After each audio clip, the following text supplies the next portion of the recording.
Our guest is the Pennsylvania State Coordinator for a group called Restore the Republic. He was a helicopter pilot in the Navy, and now he is a part of the National Veterans Committee on Constitutional Affairs. I want to talk a little bit about the Real ID Act. I don't know if a lot of you know about it or not, but hopefully when you leave you'll know a lot more. Representative Sensenbrenner from Wisconsin introduced the Real ID Act in early 2005 and added it to an appropriations bill for funding of the troops in Iraq and Afghanistan and also tsunami relief in Indonesia.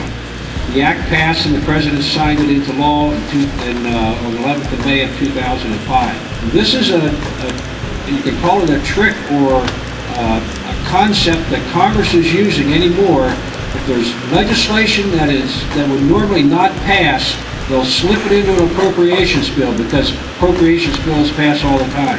Real ID standardizes each state's driver's license program, essentially converting our driver's license into a national ID card with biometric, with a Homeland Security logo on it. It also gives the Director of Homeland Security powers to determine what information will be on the card and in the database and how it will be used.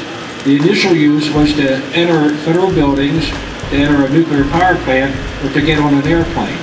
Of course, Homeland Security wasn't thinking too much because if a state does not have a real ID card for its citizens, how in the world are they going to get a jury pool for a federal jury in a federal building? All states were to implement Real ID by May of 2008, but due to the enormous outcry from the citizens and state legislatures who learned about Real ID, the Director from Homeland Security granted extensions to all the states to the end of this year. Today, 12 states have passed laws prohibiting implementation of Real ID in their states. Real ID is a very dangerous act.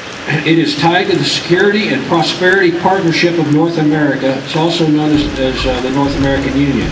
In June of 2005, the Security and Prosperity members wrote in their 2005 report to leaders, documented under the Biometrics and Secure Documentation Vision, and biometrics is key there. They said, quote, "We will devise a single integrated global enrollment program for North America trusted traveler programs within the next 36 months.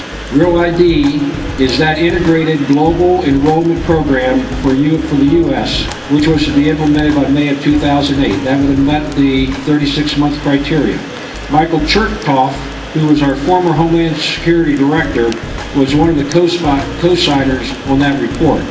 Real ID also violates our right to privacy, which is addressed in the Fourth Amendment to the U.S. Constitution and Article 1, Section 8 of the Pennsylvania Constitution. To capture your picture when you're walking down the street or walking into an airport or wherever, convert it to a biometric number, compare it to the database, and match your picture with the picture stored in the database. All your information stored in the database about you would then be available to that operator. That violates our right to privacy, big time. The U.S. is now among 5 leading nations with surveillance cameras to watch their citizens. And these are the nations, the top 5: China, Russia, Singapore, Great Britain, and the United States. PennDOT is currently converting our pictures to biometric data without the citizens even knowing that it's being done. We have a right to be secure in our persons, and unless we have done something we ought not to have done, and there is probable cause, and someone goes before the judge and affirms or swears that they saw one of us do the dirty deed, and the judge signs a warrant, only then can government or law enforcement take your fingerprint, get your DNA, or get a face print of you. The executive branch of our state government, through PennDOT, is treating us like criminals. And they're doing it because it makes their job easier. I'm sorry, but the purpose of government in this nation is to protect our rights, not to abuse them to make their work easier. And our elected officials, judges, and state and county officials take the following oath. I do solemnly swear or affirm that I will support, obey, and defend the Constitution of the United States and the Constitution of this Commonwealth, and that I will discharge these duties of my office with fidelity. And the key word is obey. They will obey the Constitution. They took an oath to it. Notice that they did not take an oath to a political party or an individual. They took an oath to the constitutions, which are covenants between we the people and those who we elect to govern us. As delineated in the U.S. Constitution, each state is guaranteed a republican form of government, i.e. a government of limited powers. If you look at the federal Constitution, Article 1, Section 8 lays out the powers of the federal government. Okay? Real ID is not in there. New technologies can make one's job easier, but PennDOT may not violate anyone's rights. Real ID subjects us to identity theft. This is another issue. In the final rules published by Homeland Security, states are required to include your name, your address, your date of birth, and your Social Security number in the database.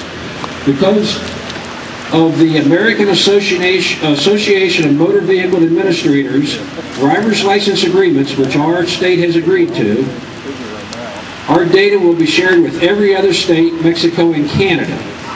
With that information, thieves can play havoc with our finances. All they need is those 4 items: your name, your address, your date of birth, and your Social Security number. Real ID also violates the religious clause of the Pennsylvania Constitution, which says in part, all men have a natural and indefeasible right to worship Almighty God according to the dictates of their own conscience.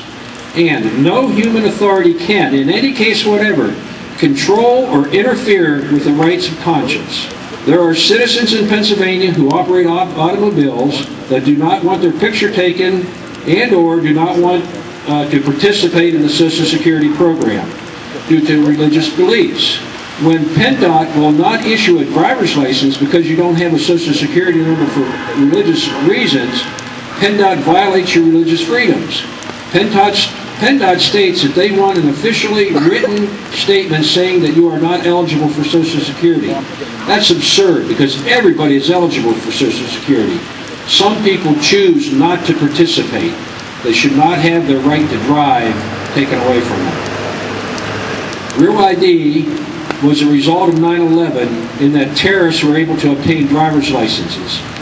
However, Michael Chertoff, our former Homeland Security Director, stated in his speech at the University of Southern California last August 13th, and this is a quote, "I certainly have seen intelligence that tells me that sophisticated criminals and sophisticated terrorists spend a great deal of time learning to fabricate and forge even these improved cards." And he's talking about the Real ID cards, or driver licenses. The net effect of this may be that it's going to be harder for people on campus here to get a drink when they're not 21, but unfortunately, it is not going to be much harder for the most sophisticated, dangerous people to counterfeit an identity card. That's the whole reason they created the card to begin with, and now they're saying it ain't going to work anyway. So that's another reason to say no to Real ID. There are 2 other bills that concern our privacy. They are Senate Bill 622 and 623.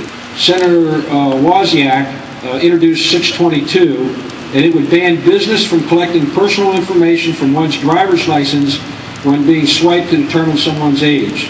So if someone was going to go into a pub or a bar and they wanted to check how old they were, they'd swipe the driver's license. Everything that's on the strip would be captured by that reader. This law that Senator Wozniak has introduced will say that they can't use that information. They can turn around and use it for, right now they could use it for a mailing list or whatever. Senator Kitchen has introduced Senate Bill 623, which would make it unlawful for any government agency to deny any individual of a right, a benefit, or privilege provided by law because the individual's refusal to disclose an individual's biometric data.